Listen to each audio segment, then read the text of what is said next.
Hey, welcome back to KK's Quilt Studio and happy holidays, everybody.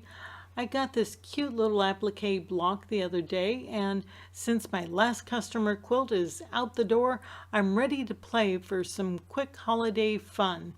So I started to play around with this cute little gingerbread house block, and I'll show you where I got it.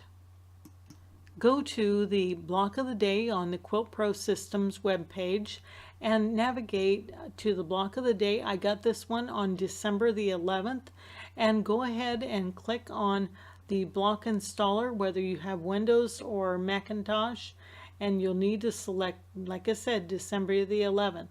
Now if you're viewing this later, it'll only be available through the end of December, first week of January, and then it goes away forever. So if you haven't already signed up to get these blocks of the day, be sure to go over here to the left and sign up. Once you've downloaded the block and installed it, it's an executable file. Go ahead and open up your QuiltPro and make sure you're going to create a new block. Click that little circle and then hit continue. You'll want to make sure that you are on a new block. We're going to go down here to our toolbar and click on this little star. That's our block library, and navigate to the blocks of the day folder. And this is 2018 December, and there's the gingerbread house. I'll double click on that, and there opens my gingerbread house. Don't have to do anything more to it from there unless you want to resize it. We're going to go to File and Export. We're going to export this as an SVG file, and I'm going to save it to my desktop. And I've already saved. I'm going to save it as gingerbread house SVG file. Click Save. And we're ready to move over to Canvas Workspace.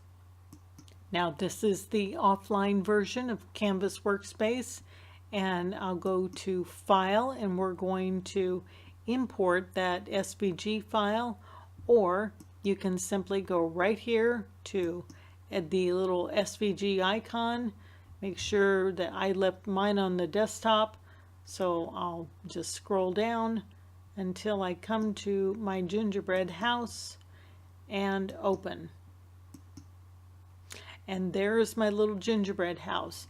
Now one thing I did notice about this file, this little circle belongs here in the peak of the roof, and that kind of comes in as a separate file. The little lollipops, only one circle, so I will need to duplicate that. So I can simply go to Edit, Copy, and Edit, Paste, and then I have two circles. And what I'm going to do is kind of separate things into a color for my 12 by 12 sheet. I won't need the backgrounds, so we're going to cut those out. These are just the block portions that I would place the applique pieces on. I don't need them. So from here, it's just a matter of selecting pieces and sorting them into wherever I would be laying my fabric onto my cutting mat.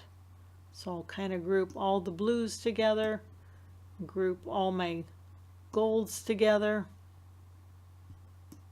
I'll put this down here, and then I'll probably use these little shutters. I'll put them up with the blue fabric. And you can color this any way you want and sort it out however you'd like to color. I'm just doing the generalities and how I would sort and separate everything so I can place my fabric and cut away. So there you go. I'm ready to save it. I would go ahead and save it as a project file and go under here give it another name. You'll see I'm saving it as a Canvas Workspace project file. And I would maybe save that in Dropbox. That's where I like to transfer to my machine that doesn't have a wireless connection. Or I can go to export an FCM file, or via the internet if I have wireless on my cutter, or I can transfer it via a cable. However you transfer it to your machine, you're now ready to export it as a FCM file for cutting on the brother. If you have a different cutting machine, you would save it under that format. And it's just that easy to take an applique block and just with a few clicks turn it into a cut file, and you're ready to cut out those pieces and get sewing. So until we meet next time, I wish you happy holidays and happy quilting. Till the next time we meet, bye for now.